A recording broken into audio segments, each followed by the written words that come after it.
Le vin, c'est un moment partagé. Et moi, ce qui me reste, c'est les Costières de Nîmes et le moment que les Costières de Nîmes m'ont permis de partager. Écrivain et animateur d'émissions littéraires sur France Télévisions, Daniel Picouli était l'une des nombreuses personnalités du Festival 2022 de la biographie de Nîmes. Les larmes du vin est son dernier ouvrage, une plongée autobiographique où les nectars qui émaillent son récit ouvrent une part jamais aussi intime de sa vie. C'est vrai, et tout le monde l'a constaté, que le vin délie un peu les langues, mais surtout là, il délie les souvenirs. C'est-à-dire que l'évocation du vin, et c'est pour ça que je conseille cette démarche à tout un chacun, fait émerger des souvenirs, mais des souvenirs forts, très forts, qui soient douloureux, sensuels ou tendres tout simplement. Et ça, seul le vin est capable de le faire. Et on se sent le droit de le faire après un petit verre. Je crois que les gens savent, en règle générale, que le vin va les emmener un tout petit peu plus loin.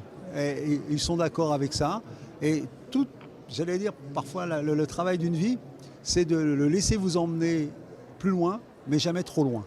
Et tout le monde est confronté à ça. Tout le monde est confronté à ça. Et il y a certains qui se laissent emporter par cette ivresse. On appelle cette ivresse, c'est un joli mot, qui dit qu'on va un peu au-delà de soi, mais des fois un peu trop au-delà de soi. Et c'est ce que je raconte dans ce livre. C'est pourquoi moi je suis resté toujours en deçà. Et que je suis resté, j'allais dire, à un niveau d'ivresse compatible. Voilà. Mais en même temps, ça fait dire effectivement d'autres choses. Oui, d'autres choses et des choses qu'on ne dirait pas. Et je l'ai dit, je le dis souvent et je le dis à propos de ce livre. Il y a dans ce livre des choses qui vont beaucoup plus loin. Voilà. Émouvant, mais aussi souvent drôle, c'est truculent et gourmand. Ces larmes du vin sont des larmes sans chagrin. Ah oui, oui, moi je ne voulais pas que ce roman ait le vin triste. Il n'a pas le vin triste.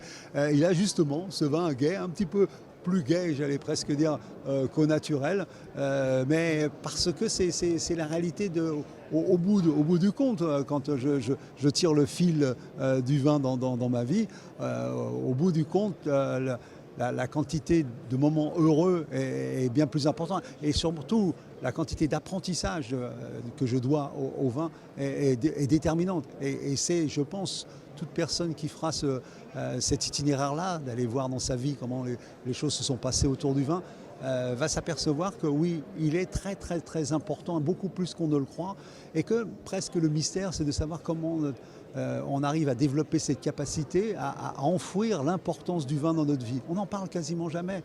On parle d'un vin, on parle même de... On descend jusque dans les cépages, on descend jusque dans la technicité, et on a plus de mal à descendre jusque dans l'émotion que le vin nous a procuré, jusqu'au moment, jusqu'à l'apprentissage, jusqu'à ce qu'on a appris avec le vin. C'est très curieux, on a l'impression que voilà, cet apprentissage-là, on l'a, on le sent, mais on ne veut pas savoir d'où il vient. Et c'est dommage parce que moi je peux dire d'expérience que le fait de savoir qu'on doit un certain nombre de traits de notre caractère ou notre vie à un rapport au vin, ça au contraire donne plus de force encore à ces apprentissages-là. Plus de force. Parce que ça veut dire qu'on a lâché prise, on a laissé faire, mais on a maîtrisé au bout du compte. Et ça, c'est toujours agréable de savoir qu'on est en maîtrise par rapport à quelque chose. Et pour conclure son récit, avec, comme toujours, 13 chapitres, il nous ouvre alors les portes de sa cave personnelle, comme il ne l'avait jamais fait, aussi intimement. Tous mes romans ont 13 chapitres. Et j'ai une petite sœur qui était la 13e. C'était le 13e chapitre de notre livre familial. Cette petite sœur a disparu trop tôt.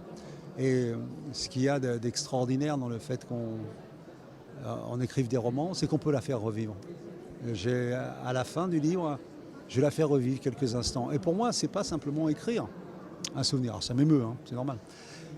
C'est pas seulement écrire un souvenir, c'est faire vivre quelque chose de plus à ma petite sœur qui a disparu. Lui faire vivre quelques instants. La voir, la regarder, qu'elle me parle.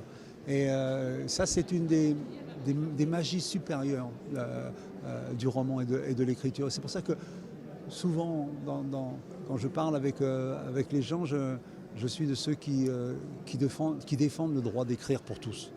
Parce que écrire, c'est agrandir sa vie, c'est faire revivre des gens qu'on aime, des gens qui ont disparu. Vous en êtes capable. Simplement en vous asseyant devant votre ordinateur ou devant une feuille, et vous pouvez voir revenir, vous pouvez converser avec quelqu'un que vous aimez fort et qui a disparu. Là, c'est ma petite sœur. Voilà. Ce passage de Daniel Picouli dans la capitale gardoise fut l'occasion d'aller à sa rencontre pour lui présenter les vins des Costières de Nîmes, de confrère à confrère, d'artisan de la vigne à un artisan des mots. Le vin, c'est un moment partagé.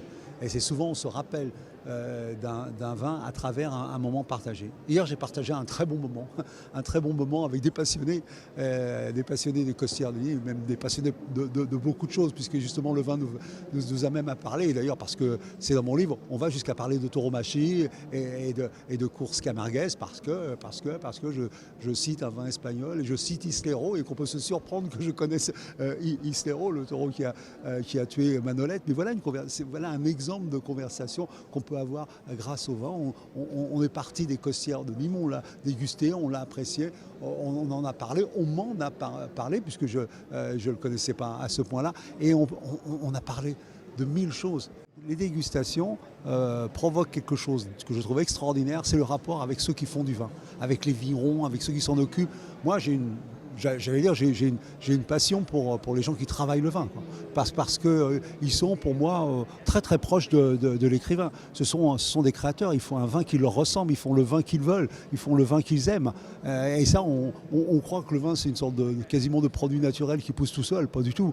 C'est quelque chose qui est pensé, qui est réfléchi, il y a quelqu'un qui dans son vin, mais son projet, presque un projet de vie, un projet esthétique, un projet qu'il met dans une bouteille et qu'il vous propose de partager avec lui.